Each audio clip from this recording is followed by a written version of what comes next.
लालची भेड़िया घने जंगल के बीच एक पुरानी काई जमी हुई गुफा थी जिसमें एक लालची भेड़िया रहता था। भेड़िया ताकतवर था, चालाक था, पर सबसे ज्यादा लालची था। जंगल के जानवर उससे डरते भी थे और उसके लालच की वजह से परेशान भी रहते थे। बारिश का मौसम चल रहा था, जंगल में खाने की परेशानी बढ़ गई थी, पर भेड़िया अपनी ताकत का असर दिखाकर दूसरों का हिस्सा भी छीन लेता था। जिस दिन भी कोई जानवर खाना खोज कर लाता, भेड़िया किसी न किसी बहाने से उसे खुद ले जाता। हिरन, खरगोश, बारहसिंगा सब इसके लालच की वजह से जंगल छोड़ देने के बारे में सोचने लगे थे। एक दिन जंगल में एक बूढ़ी मगर बुद्धिमान लोमड़ी आई। उसने जानवरों की परेशानी सुनी और बोली, लालची को उसकी ही चाल में फंसाना चाहिए। मेरे पास एक तरीका है, देखो कैसे भेड़िया अपनी लालच से खुद ही हारेगा। अगली सुबह लोमड़ी ने एक अफवाह फैलाई, जंगल में एक जादुई गुफा है, जो भी वहां जाता है उसे अनगिनत खाना और खजाना मिलता है, लेकिन सिर्फ उसी को जो दिल से अच्छा हो। यह बात सुनकर सभी जानवर हंसते हुए चुप रहे, पर लोमड़ी जानती थी कि भेड़िया इसे नजरअंदाज नहीं करेगा।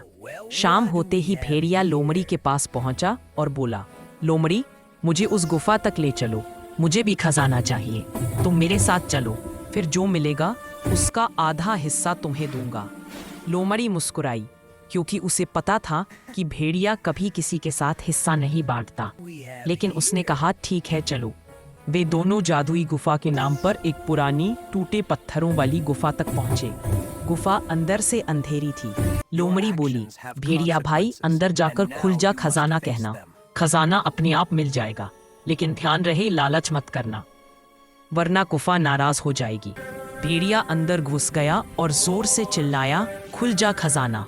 आवाज गुफा में गूंज उठी। गुफा के अंदर सूखे पत्ते और कुछ खाने के टुकड़े पड़े थे। भेड़िए ने सोचा, यह तो बस शुरुआत है, आगे असली खजाना होगा। वह और अंदर बढ़ने लगा, लेकिन गुफा संकरी होती गई। उसने फिर चिल्लाया, और खजाना दो, और दो, बहुत सारा दो। उसका लालच बढ़ता गया। अचानक गुफा का एक हिस्सा टूटकर गिर गया और भेड़िया एक छोटे से कमरे जैसे हिस्से में फंस गया। बाहर निकलने की कोई जगह नहीं बची। लोमड़ी ने बाहर से कहा, भेड़िए, गुफा सिर्फ अच्छे दिल वालों को ही खजाना देती है, लालच करने वाले का रास्ता वह खुद बंद कर देती है। तूने हर किसी का हिस्सा छीना, आज अपने लालच में खुद फंस गया। भेड़िया डर गया और बोला, लोमड़ी, मुझे बाहर निकालो, मैं अब कभी लालच नहीं करूँगा। काफ़ी इंतज़ार के बाद लोमड़ी और कुछ जानवरों ने मिलकर पत्थर हटाए और भेड़िए को बाहर निकाला। भेड़िए ने सबके सामने माफ़ी मांगी और वादा किया कि आज से वह किसी का हक नहीं छीनेगा। उस दिन के बाद जंगल में शांति लौट आई और भेड़िया अब वह ताकतवर तो था, लेकिन लालची नहीं और सबका दोस्त बन गया। कहानी का संदेश, लालच हमेशा नुकसान देता है, जितना है उसमें संतोष करना ही सबसे बड़ी समझदारी है।